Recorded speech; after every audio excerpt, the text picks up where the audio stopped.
اگر تمہیں اپنے نبی سے پیار ہوتا, اپنے نبی سے محبت ہوتی, تو تم سوشل میڈیا پر یہ جو طوفان بدتمیزی مچایا جا رہا ہے, تمہارے نبی کے اوپر جو یہ کیچڑ اچھالے جا رہے, تم علم حاصل کرتے, تم انگلش سیکھتے, تم قرآن پڑھتے, تم نبی کی سیرت پڑھتے اور ان لوگوں کا منہ توڑ جواب دیتے. مولانا ثناء اللہ امرتسری رحمۃ اللہ علیہ, اللہ ان کی قبر کو نور سے بھر دے, ان کے دور میں ایک آریہ سماجی نے کتاب لکھی, اللہ کے نبی پر بڑے گندے گندے حملے کیے, بڑے گندی گندی باتیں لکھی, اور کتاب کا نام رکھا رنگیلا رسول. رنگیلا رسول کے نام سے کتاب لکھی. آج بھی انٹرنیٹ پر وہ کتاب موجود ہے ہندی زبان میں, مگر مولانا ثناء اللہ امرتسری کبھی موقع چوکتے نہیں تھے. اسلام پر جب بھی کوئی حملہ ہوتا تھا اور نبی کی شان پر جب کوئی حملہ ہوتا تھا, مولانا ثناء اللہ امرتسری فوراً اس کا جواب دیتے تھے. شمشیر بے نیام تھے وہ, انہوں نے مقدس رسول کے نام سے کتاب لکھی. میرے پیارے ساتھیوں, آج کبھی اپنے دلوں کو ٹٹولو اور اپنے گریبانوں میں جھانکو کہ آج اسلام سے محبت کا ہم نام لیتے ہیں, اسلام کا ڈیفنس کرنے کے لیے ہم کتنے تیار ہیں. میرے پیارے ساتھیوں, اگر نبی سے محبت ہے تو نبی کا ڈیفنس بھی کیا کرو, نبی کا دفاع بھی کیا کرو, نبی کی سیرت کو دنیا کے سامنے بیان بھی کیا کرو. رمضان کا مہینہ آگے آ رہا ہے اور ہم اور آپ, اللہ نے ہمیں یہ موقع دیا ہے, ہماری زندگی میں ایک اور رمضان آ رہا ہے. پچھلے رمضان میں آپ کو یاد ہوگا, آپ کے اسی گاؤں میں بہت سارے لوگ رمضان میں آپ کے ساتھ روزہ رکھتے تھے, مسجد میں تراویح کی نماز پڑھتے تھے, آپ کے ساتھ افطار کرتے تھے, آپ کے ساتھ سحری کرتے تھے. مگر آج وہ ہمارے بیچ میں نہیں ہیں, اللہ کو پیارے ہو چکے ہیں, انتقال ہو چکا ان کا, اللہ کے پاس چلے گئے. مگر ہم ابھی زندہ ہیں, ہم اور آپ زندہ ہیں, اور اللہ تعالی ہمیں ایک اور رمضان دے رہا ہے. یہ بڑا اچھا موقع ہے میرے بھائی کہ اپنے حالات کو ہم سدھار لیں, اپنی کمیوں کو ٹٹول لیں. جو شرابی کہتا ہے کہ شراب نہیں چھوٹ رہی ہے, میں دعوے کے ساتھ کہتا ہوں سچے دل سے, اگر وہ صرف رمضان میں یہ طے کر لے میں شراب کو ہاتھ نہیں لگاؤں گا. سچے دل سے اللہ سے تڑپ تڑپ کے دعا کرے کہ اللہ اس گندگی سے مجھے بچا لے. اگر وہ رمضان کی پہلی تاریخ سے رمضان کی آخری تاریخ تک شراب کو ہاتھ نہ لگائے, اگر اس کی توبہ سچی ہے, اس کی نیت سچی ہے, اس کے دل کا ارادہ پکا ہے, انشاءاللہ رمضان کے بعد بھی وہ شراب کو ہاتھ نہیں لگائے گا. جو لوگ سال بھر نماز نہیں پڑھتے, آئیے رمضان آپ کو موقع دے رہا ہے. اللہ کے نبی نے بد دعا کی اس انسان کے لیے جو رمضان کا مہینہ پائے اور اپنی بخشش نہ کروا سکے. میرے بھائیوں, رمضان کوئی معمولی مہینہ نہیں ہے, رمضان ہمیں چینج کر دیتا ہے. عام دنوں میں ہم نہیں اٹھتے صبح 4 بجے, عام دنوں میں ہم دوپہر کا کھانا کھاتے ہیں, عام دنوں میں ہم شام کو 5 بجے کچھ نہیں کھاتے ہیں, مگر رمضان میں سب چینج ہو جاتا ہے. صبح 4 بجے اٹھ کر کے سحری کھا رہے ہیں, دوپہر میں ہم بھوکے پیاسے ہیں, پھر شام کو افطار کے ٹائم ہم کھانا کھا رہے ہیں, پھر رات میں تراویح پڑھ رہے ہیں. سونے کا ٹائم بدل گیا, اٹھنے کا ٹائم بدل گیا, کھانے کا ٹائم بدل گیا. رمضان ہمیں سبق دے رہا ہے کہ اگر تم چاہو تو اپنے آپ کو چینج کر سکتے ہو, اگر پریورتن لانا چاہو, اگر چینجنگ لانا چاہو, اگر پکا ارادہ کرو تو اپنے آپ کو چینج کر سکتے ہو. میرے پیارے ساتھیوں, رمضان میں ایک کام آپ اور کیجئے, تھوڑا اپنا تعلق قرآن سے جوڑ لیجئے. رمضان قرآن کا مہینہ ہے. میرے بھائیوں, آج اس امت کے لیے بڑے افسوس کی بات ہے, ہمارا نوجوان 1 گھنٹہ موبائل کے بغیر نہیں رہ سکتا. 1 گھنٹہ اگر موبائل ڈسچارج ہو جائے, نوجوان تڑپتا رہتا ہے, جلدی سے موبائل کو چارج کرو, پتہ نہیں کس کا میسج آیا ہوگا, واٹس ایپ پر کتنے لوگوں کا میسج آیا ہوگا, کتنے لوگوں کی کال آئی ہوگی. 1 گھنٹہ ہم موبائل کے بغیر نہیں رہ سکتے. میرے بھائیوں, جو نوجوان 1 گھنٹہ موبائل کے بغیر نہیں رہ سکتا, وہ نوجوان اپنے دل پر ہاتھ رکھ کر کے بتائے اس نے آخری بار قرآن کب پڑھا تھا, آخری بار آپ نے قرآن کب پڑھا تھا. ہمارے بہت سارے نوجوان ہیں, شاید ان کے سر شرم سے جھک جائیں, آخری بار انہوں نے رمضان میں قرآن کو چھوا تھا, اس کے بعد قرآن کو چھونے کی نوبت نہیں آئی تھی. یہ قرآن بھی تو اللہ کا میسج ہے, یہ قرآن بھی تو اللہ کا پیغام ہے. کل قیامت کے دن اللہ پوچھے گا, میرے بندے میرا میسج تیرے گھر میں پڑا تھا, میرا پیغام تیرے گھر میں پڑا تھا, میری کتاب تیرے گھر میں پڑی تھی, تو نے کبھی نہیں سمجھا, تو نے کبھی نہیں پڑھا, تو نے کبھی غور نہیں کیا, کبھی اس قرآن کو سمجھنے کی کوشش نہیں کی. میرے پیارے ساتھیوں, اس قرآن کو پڑھو. اور آج اگر بھارت کے 25 کروڑ مسلمان یہ طے کر لیں کہ ہر مسلمان 4 قرآن غیر مسلموں تک بانٹے گا, 4 قرآن ہندی میں, بنگلہ میں, جو بھی زبان ہمارا غیر مسلم بھائی جانتا ہے اس کو پہنچائے گا, اگر بھارت کے 25 کروڑ مسلمان یہ طے کر لیں تو 100 کروڑ غیر مسلموں تک بڑی آسانی کے ساتھ قرآن کو پہنچایا جا سکتا ہے. میرے بھائیوں, یہ کام کرنے کا ہے. جلسے جلوس کرانا ٹھیک ہے، اس کی بھی ایک ضرورت ہے، یہ بھی بڑا اہم کام ہے، مگر یہ کام بھی کرنے کا ہے کہ آج اپنے غیر مسلم بھائیوں تک ہم قرآن کو پہنچائیں۔ اور معاف کرنا، ہم نے اور آپ نے جو یہ چسکا لگا لیا، مولانا عبدالغفار صاحب آئے تو ہم صاحب ان کے ذریعے کچھ جو ہے ہم وید کے شلوک سن لیں، گیتا کے شلوک سن لیں، مولانا جرجیت صاحب آئے ان سے ہم کچھ منتر وغیرہ سن لیں، اور چترویدی علماء تو آپ کے اس بہار بنگال میں جھارکھنڈ میں بہت زیادہ پیدا ہو رہے ہیں، ہم چترویدی نام اور ٹائٹل لگا کر کے اپنے علماء سے ان کے منہ سے ہم سنسکرت کے شلوک سنتے اور ہمیں بڑا مزہ آتا ہے۔ یہ کوئی مناسب بات نہیں ہے، یہ کوئی اچھی بات نہیں ہے۔ بہتر تو یہ تھا کہ آپ اپنے غیر مسلم بھائیوں کو قرآن کی آیتوں کے ذریعے سمجھاتے، جنت کے بارے میں ان کو بتاتے، جہنم کے بارے میں ان کو بتاتے۔ میرے پیارے ساتھیوں، آج کام یہ کرنے کا ہے، آج نبی کی سیرت کو عام کرنے کا موقع اور وقت ہے میرے بھائیوں۔ آج دنیا پیاسی ہے، آج دنیا کو ضرورت ہے محمد رسول اللہ کی تعلیم کو جاننے کی، اور ہمارا اور آپ کا تو یہ عقیدہ ہے کہ ہمارے نبی اللہ کے سچے رسول ہیں اور ہمارا دین اللہ کا سچا دین ہے، اور جب اللہ کا سچا دین ہے تو یقین رکھو میرے بھائی، اس بات کی گارنٹی ہے کہ اس دین کے اندر اللہ تعالیٰ نے ایک اٹریکشن رکھا ہے، ایک آکرشن رکھا ہے۔ اس دین کے اندر اللہ تعالیٰ نے ہر انسان کے دل میں ایک آواز ہے، ہر انسان کی فطرت میں، اس کے نیچر میں یہ دین موجود ہے، بس ضرورت ہے اس کو باہر لانے کی۔ اگر ہمارا کوئی غیر مسلم بھائی، اگر اس کو ہم صحیح طریقے سے اسلام کے بارے میں سمجھائیں تو کچھ نہیں تو کم سے کم اس کے دماغ میں جو غلط فہمی کا نفرت ڈالا گیا ہے، جو زہر ڈالا گیا ہے، وہ انشاءاللہ دور ہو جائے گا۔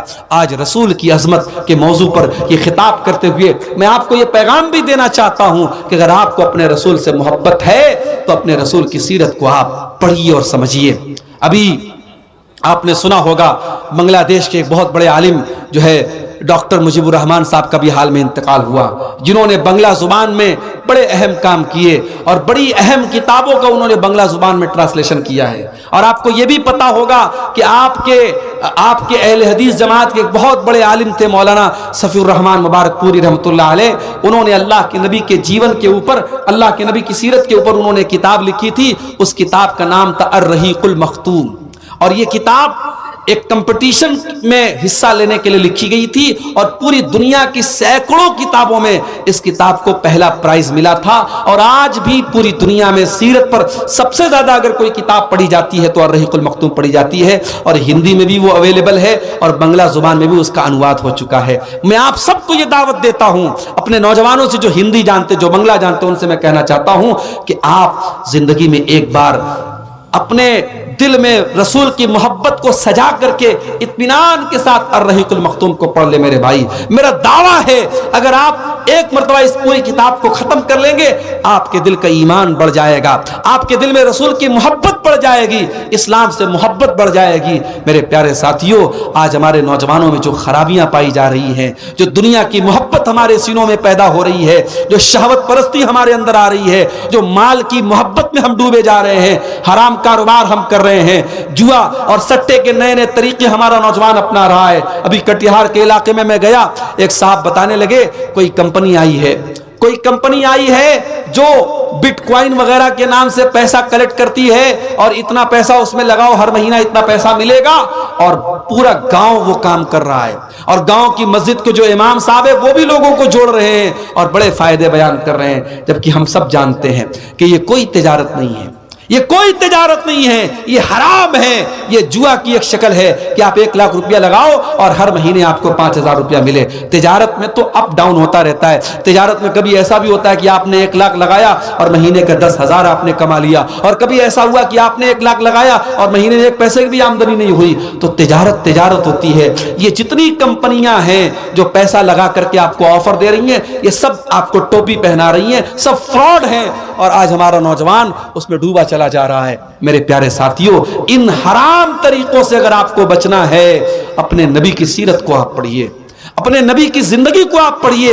جب آپ اپنے نبی کی سیرت کو پڑھیں گے تو آپ کے دل میں حلال کی محبت پیدا ہوگی اور حرام سے نفرت پیدا ہوگی۔ میری مائیں اور بہنیں، میں ان سے بھی کہنا چاہتا ہوں، اپنے نبی کی بیویوں کے حالات آپ پڑھیں، اپنے نبی کی بیٹیوں کے حالات آپ پڑھیں۔